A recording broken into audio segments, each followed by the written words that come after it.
তো বন্ধুরা কেমন আছেন? আশা করি ভালো আছেন।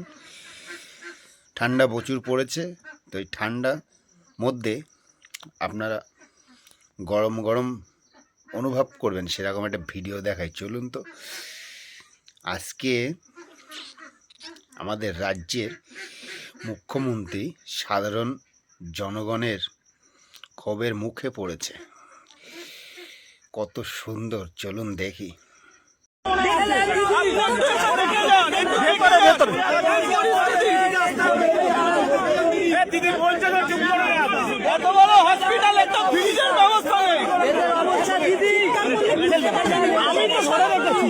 আমি আরো গাছ দিয়ে রেখেছি, একটা ফ্রিজের ব্যবস্থা নেই। এত বড় হসপিটাল বডি রাখার জন্য বরফ কিনে দিতে হয়।